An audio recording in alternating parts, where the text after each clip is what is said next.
আসসালামু আলাইকুম দর্শক, শুভেচ্ছা নিন। স্বাগত জানাচ্ছি আমি কাজী হেমায়েতুদ্দিন মিশন। সাম্প্রতিক বাংলাদেশে ঘটে যাওয়া নানা ঘটনা নিয়ে আমাদের সঙ্গে আছেন লেখক এবং কলামিস্ট গৌতম দাস। দাদা, আপনাকে অনেক ধন্যবাদ। আপনি কেমন আছেন? থ্যাংক ইউ, ভালো আছি।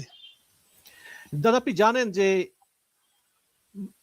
ছাত্রদল বিএনপি ছাত্র উইং তারা নির্বাচন কমিশন ঘেরাও করতেছে। এর তিনটা দাবিতে তারা ঘেরাও করে রেখেছে। একটা হচ্ছে পোস্টাল ব্যালট সংক্রান্ত বিষয়ে নির্বাচন কমিশন পক্ষপাত দুষ্ট এবং প্রশ্নবিদ্ধ সিদ্ধান্ত নিয়েছে। তার মানে প্রবাসীদের ভোটাধিকার বাতিল করো, যা নির্বাচন প্রক্রিয়ায় নিরপেক্ষতা নিয়ে গুরুতর সন্দেহ। এবং 2 নম্বর হচ্ছে একটি রাজনৈতিক দলের চাপে দায়িত্বশীল ও যৌক্তিক সিদ্ধান্তের পরিবর্তে হটকারী সিদ্ধান্ত গ্রহণ করতেছে। আমি বুঝলাম এটা কি। আরটা হচ্ছে সেই দলের প্রত্যক্ষ প্রভাবে হস্তক্ষেপে শাহজালাল বিজ্ঞান এবং প্রযুক্তি বিশ্ববিদ্যালয় ছাত্র সংসদ নির্বাচন বিষয়ে ইসি নজিরবিহীন বিতর্কিত প্রজ্ঞাপন জারি করেছে, যা গণতান্ত্রিক ব্যবস্থার জন্য অশনি সংকেত। আবার মির্জা ফখরুল বলতেছে ঢাকায় নাকি জামাত ইসলাম প্রচুর মানুষ আনতেছে ঢাকার প্রার্থীদেরকে জয় লাভ করানোর জন্য। এখন গ্রাম থেকে ঢাকায় লোক আনলে তো গ্রামে ভোটার কমে যাবো, সেখানেও জয় দরকার, তাই না? এবং ফখরুল সাহেব বলতেছে যে বিকাশ নাম্বার, নগদ নাম্বার, এসব নাম্বার নাকি জামাতের লোকজন নিচ্ছে জনগণের কাছ থেকে টাকা দেওয়ার জন্য। এই সব মিলিয়ে আপনি আসলে এই যে বিএনপির এই অস্থিরতা, এটাকে আপনি কিভাবে দেখছেন?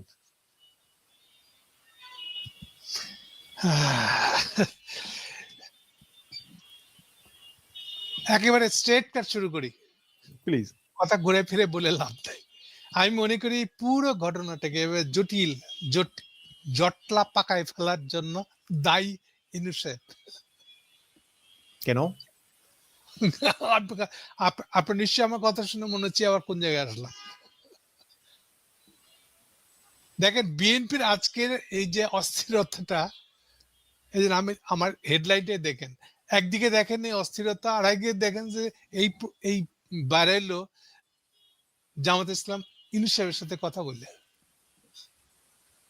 এই দুটোর মধ্যে মিল খুঁজে পান? না, পাই না। এই দুটোর মধ্যেই তো মিলটা, আসল মিলটা তো ওখানে। ওরা ওখানে গেছে, আমরা সব ঠিক করে রাখছিলাম, ইউনূস সাহেব আমাদেরকে কথা দিচ্ছিল ক্ষমতা আনবে, এখন ওদের সাথে আবার কথা কি না আপনাদের এইসব ইলেকশন কমিশন সব কিন্তু বুয়া, বুঝছেন, আমি এখন গন্ডগোল করবো। দেখেন মিলে মিলে এরকম একটা ব্যাখ্যা। তার মানে হচ্ছে যে তারেক রহমানের সঙ্গে লন্ডনে যে বৈঠক হয়েছিল ডক্টর ইউনূসের, শুধু ওইটা না, সে অনুযায়ী কাজ হচ্ছে না। শুধু এটা না, দিনকে দিন আমার মনে হচ্ছে যে ইউনূস সাহেব দুজনাকে বলছে তোমাকে ক্ষমতা আনবো। শেষ পর্যন্ত কি হবে এগুলা? এটা হলো এক মেয়ে দুই ছেলেকে বলছে তোমাকে ভালোবাসি, এখন কি হবে? ওই ছেলে দুটো যখন মুখোমুখি হয়ে যাবে তখন কি হবে? তো ত্রিভুজ প্রেমের গল্প। তো একই তো, এটা তো ত্রিভুজ প্রেমী আসলে। নাহলে দেখেন গতকালকে পর্যন্ত বিএনপির কোনো অভিযোগ ছিল না তেমন বলতে গেলে, আজকে অভিযোগ কেন? ইভেন আমার কাছে ব্যাখ্যা চান না, কালকে সকালে সালাউদ্দিন সাহেব বক্তৃতা দিল একটা পলিটিক্যাল পার্টি আর ইলেকশন কমিশন। ইলেকশন বন্ধ করার চেষ্টা করলে কিন্তু আমি উপযুক্ত জবাব দেব। আমাদেরকে সবাই ভদ্রতাকে আমাদেরকে নরম ভাবে যেন না নেয়। দেখেন কালকে সালাউদ্দিন সাহেব এই বক্তৃতা দিচ্ছেন কিনা।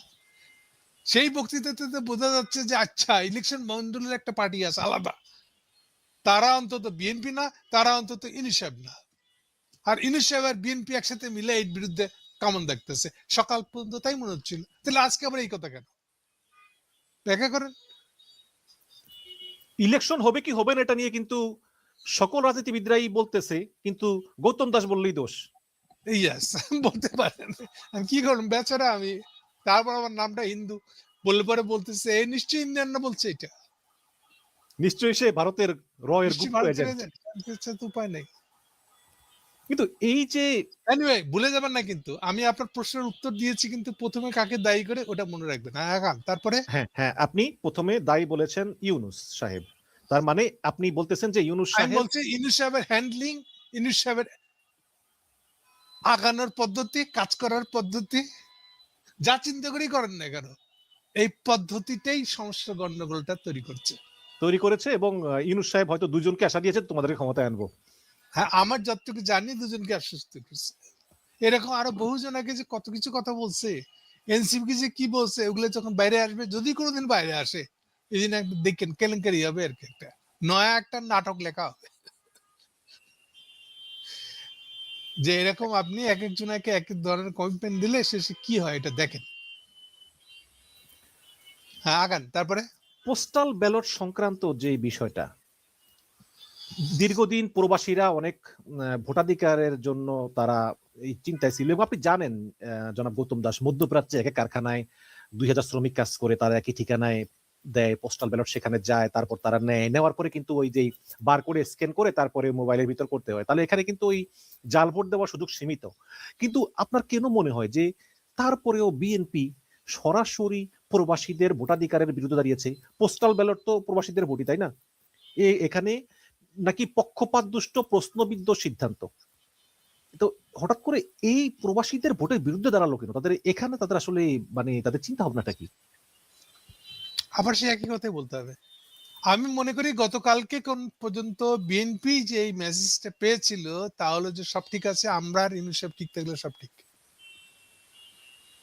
আজকে সকাল থেকে যখন যে অ্যাপয়েন্টমেন্টটা তৈরি হয়েছে, জামাত ইসলামের সাথে সন্ধ্যাবেলা দেখা হবে, তার সাথে রিলেটেড বলে আমি মনে করি। যখনই এই জিনিসটা বাইরে আসছে তখন বিএনপি সন্দেহ করা শুরু করছে, এই লোকটা করে কি, এটা আমাদেরকে কালকে এই কথা বলছে, আজকে আবার এটা তো বলতেছে, মানে কি? সো এই যে সন্দেহটা তৈরি হয়েছে, সেই জন্য এই এক গাদা, এই দেখেন গতকালকেও তো মির্জা ফখরুল সিনেই ছিল না, দৃশ্যপটে ছিল না। আজকে সে বলতেছে না, ইলেকশন কমিশন কন্টিনিউয়াসলি বৈষম্য করতেছে, একদিনই হয়ে গেল। কিন্তু যেইভাবে, এক মিনিট, যেইভাবে দেখেন দ্বৈত নাগরিকত্ব আর ইয়ে নিয়ে, আপনার খেলাপি নিয়ে, এইটা নিয়ে যতগুলা মামলা হয়েছে, নমিনেশন বাতিল হয়েছে, সেগুলো তো একটা চলমান। এতদিন সেগুলো নিয়ে কোনো বিএনপির কথা বললেন না, শেষ দিনে এসে তারা চিৎকার শুরু করলো। আবার বিএনপি যে খুব বেশিরভাগই যারা ঋণ খেলাপি বা দ্বৈত নাগরিকদের সবাই বিএনপি ক্রেডিট, 1% বোধহয় জামাত ইসলামের না তারা। তাহলে তাদের প্রসঙ্গে বিএনপি বক্তব্য কি? নাই। তারা ভাবছিল যে এটা স্যারে ঠিক করে দিবে নাকি এরকম, এখন স্যারের কথা শোনে নাই, সেই জন্য আপনারা রেগে গেছেন এরকম নাকি ওই যে দ্বৈত নাগরিকদের মনোনয়ন গুলো বাতিল হচ্ছে, এই যে হাসনাত মুন্সি আব্দুল্লাহর কুমিল্লার মুন্সিকে নিয়ে কি করলো দেখেন, একবার বলে হ্যাঁ, একবার বলে না, আর ওটা ইতিতে কি হাইকোর্ট, আপিল কোর্ট, চেম্বার জজ, এক একদিন এক এক সিদ্ধান্ত আসতেছে। কিন্তু বিএনপির এই যে দ্বৈত নাগরিকগুলা, যাদের এক পা বাংলাদেশে আরেক পা ইংল্যান্ডে বা অন্য দেশে, এবং আমি দেখতেছি যে প্রচুর ঋণ খেলাপি, এদের হাজার হাজার কোটি টাকা ঋণ, এরা এমপি হলে দেশের কি উপকার হবে? এটা তো আমার বোধগম্য না দাদা। প্রশ্নটা তো ওই জায়গার না, ওটা তো আপনি একেবারে যেটা সর্বনিম্নে সেই জায়গায় দেখতেছেন, নিচের দিকে তাকায় দেখছেন, উপরটা দেখতেছেন না। আপনি কি মনে করেন এই ইউনূস সরকারের যার মোর দেন 50% লোক হলো দ্বৈত নাগরিক, কেউ 4 দেশের নাগরিক, তারা কোনো ইন্টারেস্ট নিবে যেন দ্বৈত নাগরিকত্বরা এমপি না হতে পারে? জাস্ট কথার উত্তর দেন আপনি। তাহলে তাদের কাছে কি করে আশা করেন যে তারা এই জিনিসটাকে সিরিয়াসলি নেবে? এবং কখনো দ্বৈত নাগরিকত্ব নিয়ে কি হবে এইটা নিয়ে কখনো কোনো আলোচনা, এই যে এত কিছু ঐক্যমত্য কমিশন কত কিছু হয়েছে না, কখন এটা নিয়ে আলাপ হয়েছে? কেন আলাপ হয় নাই? কারণ ঐক্যমত্য কমিশনের নায়ক যে উনি তো দ্বৈত নাগরিক। কে কার দ্বৈত নাগরিক দেখ, তো শস্যের ভিতরে যদি ভূত থাকে তাহলে কেমন করে হবে? জি। তো ফলে এখানে সবকিছু ঢেলা ঢালা, এই শেষ বেলা এসে পড়ে গেছে এমন ফান্দে পড়ছে যে আজকেই রায়টা দিতে হবে, আজ লাস্ট ডেট, রায় দিয়ে হালাইছে, এখন তো তারা লাঠি ফরকাই দিয়েছে বিএনপি ওয়ালারা, এই আবার জামাতের সাথে আলাপ করে আমাদের কাছ থেকে সরে গেল মহানায়ক আমাদের ইউনূস সরকার। গতকালকে এই যে আব্দুল্লাহ ওয়াল মিন্টু, তিনি বলেন ব্লাডি সিটিজেন্স, হাসনাত আব্দুল্লাহকে বলেন, এবং যেই মানে জনগণের কাছে ভোট চাইবেন আপনি, সেই জনগণকে আপনি বলেন ব্লাডি সিটিজেন্স। এগুলো তো বিএনপির জনপ্রিয়তা আমি জানি না আসলে এরা কি কি করতেছে, আমি আসলে এখন মানে আপনারা যদি মিন্টু সাহেবের ব্যাকগ্রাউন্ড না জানেন তাহলে তো এরকম হবেই। মিন্টু সাহেব আমেরিকা গেছে কবে, ওই খবর জানে কেউ? কয়জন জানে? মিন্টু সাহেব একসময় আওয়ামী লীগ করতো না? হ্যাঁ হ্যাঁ, একসময় আওয়ামী লীগ করতো না? একসময় তো আওয়ামী লীগ করতো। না না, ওগুলো অনেক পরে, আপনি এগুলো অনেক পরেকার কথা বলছেন। এগুলো 96 সালে পরেকার আলাপ করতেছেন আপনি, আর আমি আপনাকে আলাপ করতেছি শেখের আমলে। এই যে ন্যাশনাল ব্যাংকে যখন লাইসেন্স পায় জিয়াউর রহমানের আন্ডারে, ওই লাইসেন্সটা নেওয়া হয়েছিল মিন্টুকে দেখায় কেন? তাহলে আবার শিকদার এখন করতে গাইলো? সবাই জানে শিকদারের ব্যাংক হলো ন্যাশনাল ব্যাংক, এটা কেমন হইলো? আপনি 80s এর যে কোনো ব্যাংকিং জগতের লোককে জিজ্ঞেস করেন, সবাই বলবে যে এই ব্যাংকটার লাইসেন্স নেওয়া হয়েছিল মিন্টুর নামে। এটা আমি এত থরলি জানি, আমরা কি বলবো আমি। কারণ আরাক আব্দুল আওয়াল আর এই আব্দুল আওয়াল মিন্টু জয়েন্টলি আরেকটা কোম্পানির মালিক ছিল। ওই আব্দুল আওয়ালের কোম্পানি একটা কম্পিউটার কোম্পানি ছিল যেখানে আমি চাকরি করতাম, এই জন্য আমি এত থরলি জানি। ও আচ্ছা, আপনি সাবেক এমপ্লয়ি। এবং এবং ওই যে ইয়ে টাওয়ার, অ্যাঙ্কর টাওয়ার, ইয়ের শেরাটন, ইন্টারকন্টিনেন্টাল। না শেরাটন না, ইয়েটা জাপানিজটা, আরেকটা যে হোটেল আছে 5 স্টার,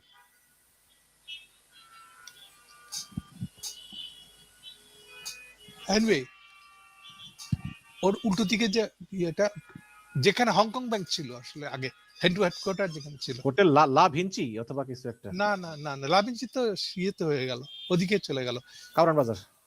কারণ বাজার চলে গেল।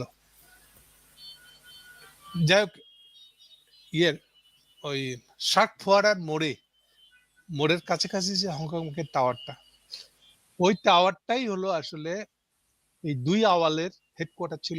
ওইটারই 10 তলায় এখনো বোধহয় মিন্টু সাহেবের সব ব্যবসার হেডকোয়ার্টার ওইটাই। ওখানে বসে সে আওয়ামী লীগের সাথে সম্পর্ক করেছিল 96 সালে, এটা আলাদা।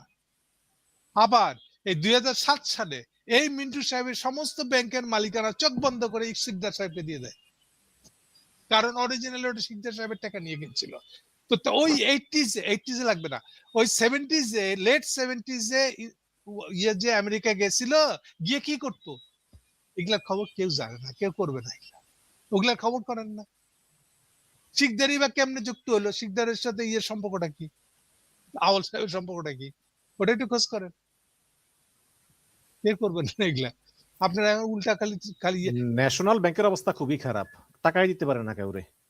তো শিকদার সাহেব সবার আগে 400 কোটি টাকা এটা থেকে নিয়ে, বিনা কোনো কিছু বন্ড না নিয়ে এইটাই দিয়েছিল তো এই যে আমাদের বিদ্যুৎ প্রতিমন্ত্রী নসরুল হামিদ, হাসিনার হুকুমে দিয়ে দিয়েছিল। আমি নিশ্চিত করে জেনে বলতেছি আপনাকে আমি, এবং এটা গুলশান ব্রাঞ্চ দিয়ে দেওয়া হয়েছিল 400 কোটি টাকা। এবং সেইটার প্রথম দিককার একেবারে ব্যাংক লুটপাটের প্রথম দিককার ঘটনা, সেইটা নিয়ে বাংলাদেশ ব্যাংকে, তখনও বাংলাদেশ ব্যাংক যথেষ্ট শক্তিশালী, তখন রাখাল বালক ছিল গভর্নর, সেইটা নিয়ে রীতিমতন ইনভেস্টিগেশন লাগাই দেয় বাধ্য হয়ে। আতাউর হ্যাঁ, রহমান, আতিউর হ্যাঁ, রহমান। আতিউর রহমান। আমি এটা থরলি জানি, তখন আমি কেবল দেশে ফিরছি। ন্যাশনাল ব্যাংকের সাথে শুনেন, ন্যাশনাল ব্যাংক যে গড়ে উঠছে এর 72টা ব্রাঞ্চের সঙ্গে আমি রিলেটেড একসময় প্রফেশনাল কারণে, ওগুলা ডিটেল এখন যাইতেছি না। আবার বলে ভিতরে কি হয়েছে, কে কোত্থেকে কার কি সম্পর্ক, এগুলো সব জানি। তার ছেলে তাবিদ আউয়াল বিএনপি করলেও সে কিন্তু আওয়ামী লীগের আমল থেকেই ফুটবল এগুলা এই শতকে এগুলা বাইরে বেরিয়ে আসলো, ওই শতকে কোথায় ছিল এরা? আর এইটার উত্তর কি, শিকদারকে দিয়ে দিল কার ব্যাংকটা? তারপরে আবার শিকদার তার মেয়েকে চেয়ারম্যান বানায়, এই যে 2007 সালে 111 গভর্নমেন্টের পরে এটাকে মেয়েকে চেয়ারম্যান বানিয়ে দিল, এটা কেমনে হলো? আপনি তো খবর রাখেন নাই আপনারা। আবার করোনার সময় দুই ভাই রণহক শিকদার, দীপু হক শিকদার ওরা সবসময় ছিল। প্লেন দিয়ে ভাগিয়ে দিল। হ্যাঁ, তাহলে শিকদারের ব্যাকগ্রাউন্ড কি দেখেন, ও তো হাবিলদার ছিল বিডিআর এর পাকিস্তান আমলে। ওগুলো থেকে খোঁজ করবেন না, আপনি খালি এখন মিন্টুকে দেখবেন, তাহলে তো হবে না। জি, এখানে বিএনপি যে অভিযোগ করেছে যে ব্যালট পেপারে আমাদের ধানের শীষ অনেক পরে, এই ব্যাপারটা তো আসলে মনে হয় যে মানে ভুল করেছে নির্বাচন কমিশন, বা এটা এটা এটা চেঞ্জ করবে বলে বোধহয় কথা দিয়েছে। আমি আমার দৃষ্টির মধ্যে ভুল শুদ্ধ দেখি না ভাই, কাউকে না কাউকে তো একটা কাগজের মধ্যে সবার প্রতীক দিতে গেলে কাউকে না কাউকে তো শীষে দিতে হবে নাকি? হ্যাঁ, বিএনপি যেটা বলতেছে যে যেই কয়টা মার্কা ওইখানে দাঁড়াইছে শুধু এই আচ্ছা কয়টা ঠিক মার্কাই দেন, নামটা ঠিক লিখে আছে দেন। ঠিক আছে ঠিক আছে, তর্ক শেষ হয়ে গেছে আমি মনে করি। যখন ইলেকশন কমিশনার বলে আমরা নতুন করে ছাপাই দেবো, এটা কি এনাফ না? তারপরেও কেন তাহলে এরপরেও, কারণ এরপরেও তাহলে বিএনপি এটা নিয়ে তর্ক করতেছে কেন? এটা কি যথেষ্ট না? আর কি চায়? নাকি সে বলতে চাইবে যে ওই পেপারটার মধ্যে খালি সবগুলাতেই ধান শীষ থাকবে, আর কোনো প্রতীক থাকবে না, এটা চাচ্ছে? দাদা আরেকটা যখন বিষয় আমি ইলেকশন বুঝলাম, কমিশনার এই ফেজে এসেও কষ্ট করে হলেও রাজি হয়েছে, তো রাজি না হলে আপনি এটা নিয়ে তর্ক করতেন, রাজি হওয়ার পরে আবার এটাকে নিয়ে তর্ক বানাইতেছেন কেন? উত্তর নাই তো এটা। কত কথা খেয়াল রাখবেন, আমি কথা শুরু করছি কিন্তু মূলত দায়ীকে তার দিয়া দি, ওটা বলবেন না। হ্যাঁ আগান তারপরে।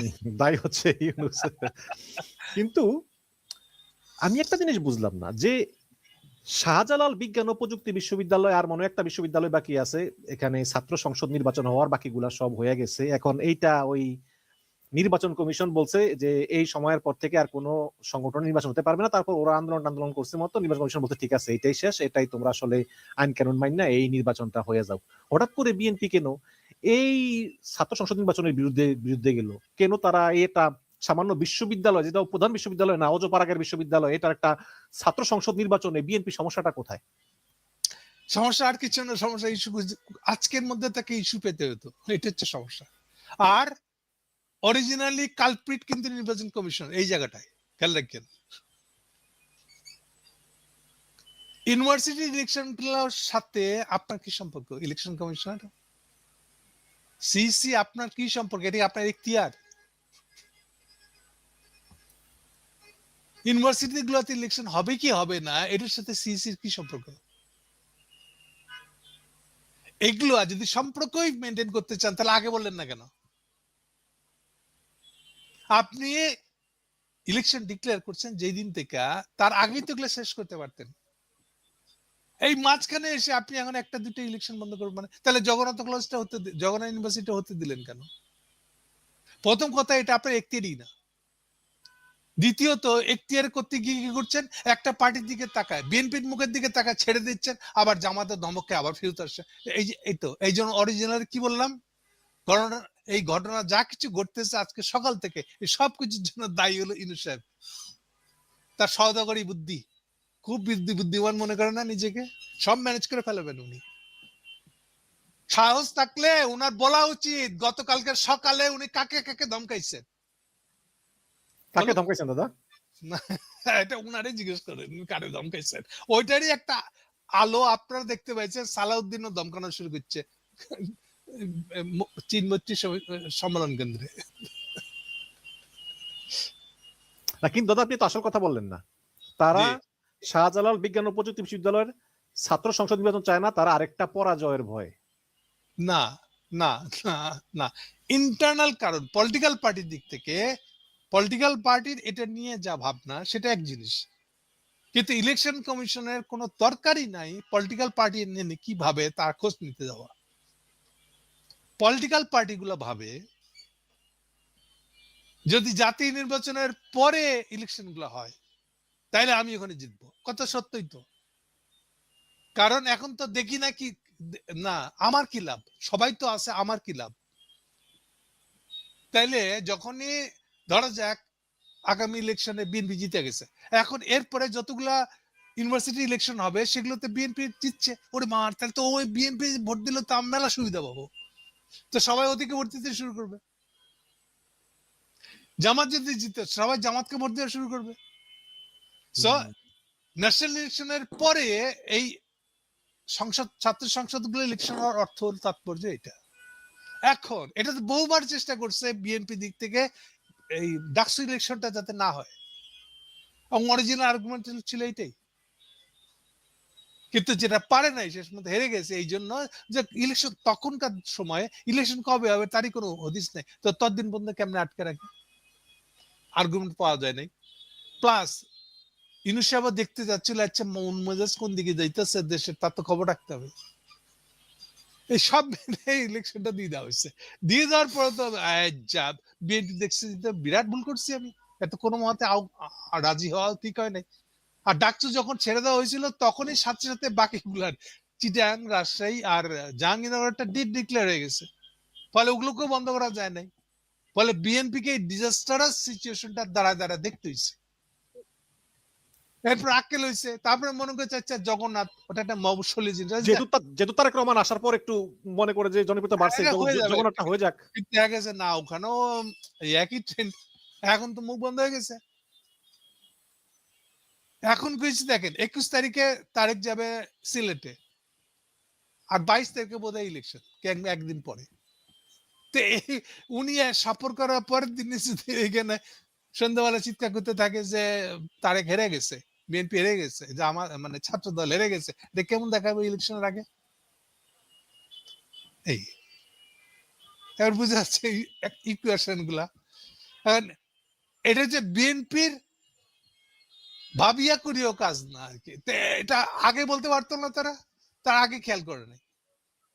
আর তারা ধরেই নিচ্ছে ভাই এগুলা যা হচ্ছে হোক, এগুলা ভুলে যাও, এগুলো নিয়ে যত আমরা কথা বলবো তত আমরা খালি ন্যাশনালাইজেশনটা হইতে দেন না, তারপর দেখবো সব কেমন হয়। আর তত বলতে যাই হোক, এগুলো নিয়ে বেশি কথা বলো না, খালি ন্যাশনাল ইলেকশনটা হইতে দেন, খালি হ্যাঁ হ্যাঁ, একটা বার। এই তো। না না না, এইটাই তো, ওই যে এখনই নির্বাচন চাই, ম্যান্ডেট ম্যান্ডেট ম্যান্ডেট ছাড়া রাজনৈতিক আন্দোলন কেমনে করেন আপনি? দেখেন মেলে কিনা মেলে? আপনার তো ম্যান্ডেট নাই, আপনি তো অবৈধ সরকার, আপনি আপনি একটা নির্বাচন দিয়ে দেন। এটা তো ম্যান্ডেট খুশরু। কি খসরু? ম্যান্ডেট খসরু। ম্যান্ডেট খুশরু সবকিছুর ভিতরে সে ম্যান্ডেট আনতেছে। ইন্ডিয়া বলতেছে দেখেন 3 মাস হয়ে গেছে আপনি নিউজ নিয়ে এখনো ক্ষমতায়, হ্যাঁ আপনি তো তত্ত্বাবধায়ক সরকার, 3 মাস হয়ে গেছে, জান গিয়া এখনই নির্বাচন, এখনই নির্বাচন, সবগুলো তো এই একই শুরুতে এখান থেকে আসতেছে।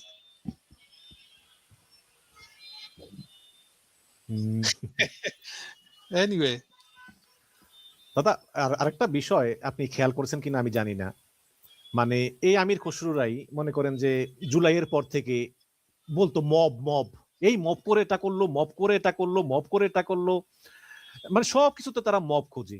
আজকে এই যে নির্বাচন কমিশন ঘেরাওটা কি আসলে এটা মবের সংজ্ঞার ভিতরে, মানে আমির খসরু মবকে যেই সংজ্ঞায় সংজ্ঞায়িত করেন ওই সংজ্ঞা আসলে পড়ে কিনা? থাকে কি বলবো, আপনি তো ওখানে দেখতেছেন মব, এর চেয়ে বড় মব হয়ে গেছে আজকে সিরডাপ মিলল না, তার প্রেস ক্লাবের পাশের যে বিল্ডিংটা বলেন সিরডাপ। কি? ইয়েস, সিরডাপ মিলনায়তনে কি কি হয়েছে দাদা হ্যাঁ ওখানে? মানে প্রেস ক্লাবের পাশে কোনার মধ্যে যে বিল্ডিংটা, পুরান দিনের ব্রিটিশ আমলের বিল্ডিং একটা, কি হয়েছে? ওখানে আমার ধারণা ইউনূস সাহেব তো এখন খুবই খাতির চলতেছে আলেকজান্ডার, কোন আলেকজান্ডার, যে আলেকজান্ডার সোরেসের সাথে, চিনবেন না বোধ হয়, তার নাম না George George Soros? George Soros ওর বাবার নাম। ও বাবা আচ্ছা। রিটায়ার করছে মানে এমন রিটায়ার যে ফিজিক্যালি আনফিট হয়ে গেছে, ফলে ব্যবসাটা দিছে বড় ছেলেকে, আর ওপেন সোসাইটি ফাউন্ডেশন নামে যে তার এনজিওটা ছিল, সেই এনজিওটা চালানোর দায়িত্ব দিয়েছে ছোট ছেলেকে। ছোট ছেলেটার নামই হলো আলেকজান্ডার। হুম। তার সাথে ইউনূস সাহেব একেবারে মানে গলায় গলা দোস্তি বললে কম বলা হবে। ইউনূস সাহেবের সব প্ল্যানিং আইডিয়া সব ওনার। সেই আইডিয়া অনুযায়ী উনি ভাবছিলেন এগুলো সব সামলায় ফেলবো, কিন্তু ব্যাপারই না। এবং ওর টাকা নিয়ে এসে সম্ভবত চ্যানেল আইয়ের জিল্লুর আছে না, হ্যাঁ, তৃতীয় মাত্রা। সে ওখানে একটা কিছু একটা ডাকছে আর কি, কখনো হিউম্যান রাইটের উছিলা, কখনো এটা ওটা উছিলা, রাইটের উছিলা। আর এখন আওয়ামী লীগারদের জন্য সবচেয়ে বড় ইস্যু হচ্ছে হিউম্যান রাইট নিয়ে কথা বলে, হিউম্যান রাইট। তো তারা ওখানে কথা বলতে গেছে, গিয়ে তারা আইসিটির তাজুলকে ডেকে নিয়ে গেছে। তাজুল ওখানে গিয়ে জেরে কাটছে যে যারা যারা মব করবেন তারা কিন্তু স্বৈরাচারের ফ্যাসিজমের দোসর, ওদের কথা বেশি পাত্তা দিবেন না, এটা আমরা বলতে। আজকে ওই সিডাপ মিলনের বলছে। সো এইটা নিয়ে ওখানে বিএনপির যে প্রতিনিধি ছিল, ওই মহিলা নেত্রী মনি, সে ওখানে মনি ওখানে গিয়েও একটা মব নিয়ে আরেক বুঝতে দিচ্ছে। আর ও তো আর জানে না যে ছাত্র দলে কিনা মব করছে। নিজেরা করলে ভালো, অন্যরা করলে এটা মব করছে, মব। এটাতে যেমন দেখেন, একটু থামেন, এই যে 36 দিন জুলাই আগস্ট, হ্যাঁ, ছাত্রলীগ কি করছে? ওটা কি স্বাধীন আন্দোলন নাকি মব? মেয়েদেরকে পর্যন্ত হকি স্টিক দিয়ে পিটাইছে তাদের মিছিলে গিয়া, মিছিল ভেঙে দিয়া। এই ছাত্রলীগ করছে, এই সাদ্দামেরা করেছে। তো তখন এই মনিরা কোথায় ছিল? তখন এই জিল্লুর কোথায় ছিল? তখন মব দেখতে পায় নাই? আমি কি বুঝতে পারছি আপনাকে? তারপরে যখন মাইর খেয়ে, পাল্টা মাইর খেয়ে যখন বোধ ছাত্রলীগ এবং পুলিশ এখন বলতেছে আরে আমার পুলিশের 350 পুলিশ মারা গেছে, না মারা যান তো কমই তো মরছে, তো সবগুলো মরে যাওয়া উচিত ছিল। হাসিনার টাকা পকেটে নিয়ে, ক্যাশ টাকা পকেটে নিয়ে এই পুলিশগুলাকে দলের হয়ে লেলা দিচ্ছেন আপনি পাবলিকের বিরুদ্ধে। 1400+ লোক হত্যা হচ্ছে, খেয়াল রাখে না? গায়ে লাগে না? 104টা দুধের বাচ্চা কোলে, মায়ের কোলে মারা গেছে, গায়ে লাগে না? এগুলা মব বুঝাইতে আসছেন এখন আপনি? এই মব মারানিদেরকে আপনি কি দিয়ে বুঝাবেন? আর টিটকারি মারে কয়, তাহলে আরেকবার বোধহয় প্রথম আলো তো পূর্বে ছাড়া কি হবে ওইটা? আপনারা ওইটাকে রেওয়াজ বানায় ফেলাইছেন যে ইন্ডিয়ান টাকা নিয়ে এসে বাংলাদেশের পত্রিকা চালাবেন আপনি, এবং তাদেরকে আপনারা কিচ্ছু বলতে পারবেন না। কিছু করলে বলে মব করছেন। হয়েছে এবার মব মিটছে এবার? আমার মনে হয় আনাপ বলছি। Thank you. না, এটাই বললাম আর কি, যে আপনার কথা বোঝা গেল যে আগে ছিল মব, মানে আগে যেগুলা ছিল এগুলা ছিল মব, কিন্তু আজকে যারা নির্বাচন কমিশন ঘেরাও করলো এটা প্রেসার গ্রুপ, এটা মব না। না, আজকেই তো মনে সিদ্ধার্থের ওখানে গিয়ে সে মব বলে টিটকারি মারছে। এই যে দেখেন না, যেসব ক্যান্ডিডেট গুলা এলাকায় গিয়ে আওয়ামী লীগের ভোট নেওয়ার জন্য বলতেছে যে আপা এই যে বিএনপিকে ভোট দিবেন না, এটা কিন্তু আওয়ামী লীগকেই ভোট দেওয়া হলো, বুঝছেন? খালি ওরা আমাদেরকে আবার দেশে ফিরিয়ে আনার ব্যবস্থা করে দিবে, তো এই জন্য এই ভোটটা এখন আপনাকে দিতে হবে। এত ওপেন কথা বলতেছে। দাদা, এটা যেহেতু বললেনই, এই যে আমাদের যে অ্যাটর্নি জেনারেল এখন বিএনপি থেকে মনোনয়ন পেয়ে গেছে, সাত্তার সাহেব, উনি বলতেছেন যে জামাত ইসলাম একটা আবেদন নিয়ে আসছিল আওয়ামী লীগকে ব্যান করার জন্য, আমি সেই আবেদন খারিজ করে দিয়েছি। উনি বিশাল আওয়ামী লীগের বন্ধু হয়ে গেছেন। হারুনুর রশিদ বলতেছে চাঁপাইনবাবগঞ্জের যে আওয়ামী লীগ তো পাবলিক মারে নাই, পুলিশে গুলি করে মারছে, আওয়ামী লীগের দোষ কি? আবার ভিপি নুরুল হক নূর বলতেছে যে আওয়ামী লীগের একমাত্র আপন লোক আমি, ওরা আমারই ভোট দিব। মানে এগুলো কেন হচ্ছে? আরেক নেত্রী বলতেছে ভাইরা, মির্জা ফখরুলকে বাদ দিলেন কেন? ও তো পুরা তার এলাকায় আওয়ামী লীগের নামে যত মামলা আছে মামলা খালাস করে দিবে, কমিটমেন্ট দেওয়া আছে। হ্যাঁ, কি বলছিলেন আপনি? আমি বলছি যে তাহলে এই যে এই আরেকজন মহিলা দেখলাম, উনি বলতেছেন যে ভাইরা যদি আজকে আপনারা বিএনপি রে ভোট দেন, আওয়ামী লীগ 5 বছর পর 10 বছর পর ফিরে আসবে, কিন্তু ভাইরা যদি ওই দল ক্ষমতায় আসে, আওয়ামী লীগ আর ভাইরা জীবনেও আসতে পারবে না। এগুলো এগুলো বলতেছে আর কি। এখন বিএনপির সঙ্গে ভারতের কি চুক্তি হয়েছে না হয়েছে, নাকি জামাতের আমিরের সঙ্গে হয়েছে আমি জানি না। গতকালকে পররাষ্ট্র মন্ত্রণালয়ে জিজ্ঞেস করলো গত পরশুদিন যে আসলে যোগাযোগ আছে কিনা, ভারত অস্বীকার করেনি। ভারত বলছে হ্যাঁ যোগাযোগ আছে, আমরা সব দলের সঙ্গেই যোগাযোগ রাখি। জনাব গৌতম দাস, তারেক রহমান গতকালকে মনে হয় বলেছে যে বিএনপি কখনোই গুপ্ত অবস্থায় রাজনীতি করেনি, তারা সব সময় ওপেন ছিল। তো আপনি বিষয়টা কিভাবে দেখছেন যে উনি বলতেছে যে উনি জামাতকে বলেছে? এটা নিয়ে কোনো কথা বলতে যাওয়া মানে নিজেকে নিচা নামানো। এটা এতই মানে নিচা লেভেলের কাদা ছোড়াছুড়ি, এটার ভিতরে আমি ঢুকতে চাই না। আহ, এটা আম- যাদের উদ্দেশ্যে বলবেন সে পাবলিক সবাই জানে এটা কি হয়েছে, কে কার দিকে কাদা ছুড়ে মারতেছে, পাবলিক দেখতেছে। আমার এটা নতুন করে বলার কিছু নেই। ওই যে সবাই প্রমাণ করে ছাপে দিচ্ছেন না যে তাইলে হারিশ চৌধুরী কোথায় ছিল। এগুলা মানে ইলেকশনের সময় ইয়ে হয়, পরস্পর পরস্পরের দিকে আঙুল তুলে, এটা হয়, কিন্তু তারও তো একটা সীমা থাকা উচিত। এমন জায়গায় এগুলা করা উচিত না যেখানে এটা বেজ্জতি, এটা নিজের ইজ্জতের সওয়াল উঠে, বা নিজের কালচারাল একটা লেভেল থাকবে না, আপনি লেভেল নিচে চলে যাবেন, তাই বলে এই আর কি। অরাজনৈতিক বাতচিত হলে এরকম হবেই আসলে।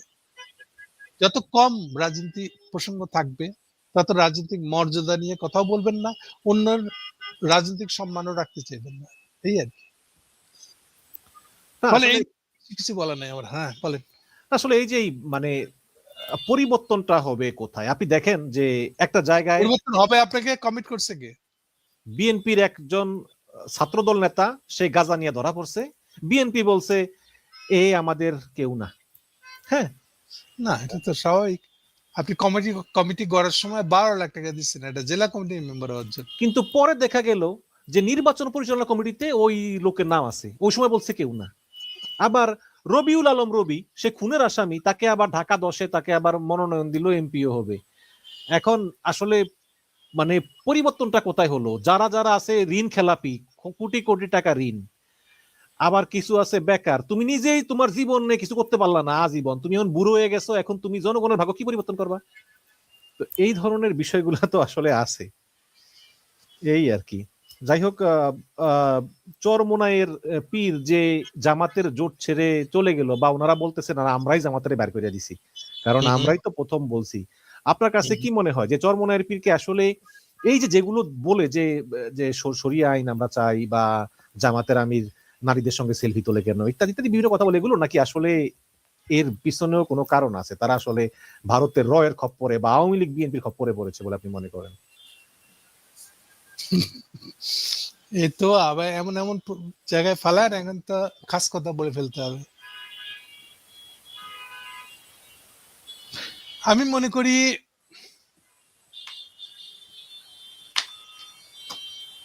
পুরো ব্যাপারটার ভিতরে এই আবার সেই শুরু করতে হবে আমাকে ইউনূস সাহেবকে দিয়ে। ইউনূস সাহেব জামাতকে যে কমিটমেন্ট দিয়েছে বলে আমি জানি বা শুনেছি, বা আমি মনে করি আসলে এটা বলছে, এইটাই সব প্রবলেমের গোড়া আসলে।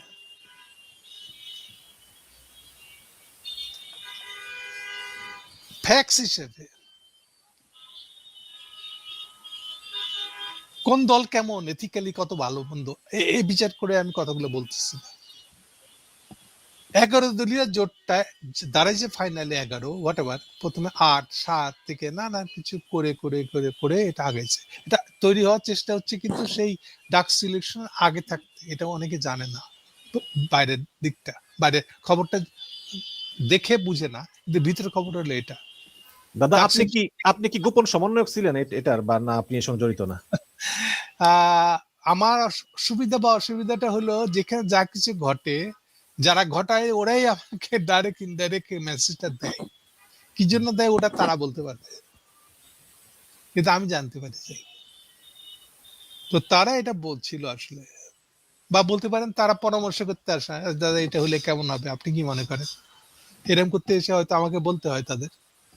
তো আমি তখন থেকে জানি এটা হয়েছিল। তো মূলত জোটটা দাঁড়ায় গেছিল আসলে চরমোনাইয়ের উদ্যোগে। He is the only initiator.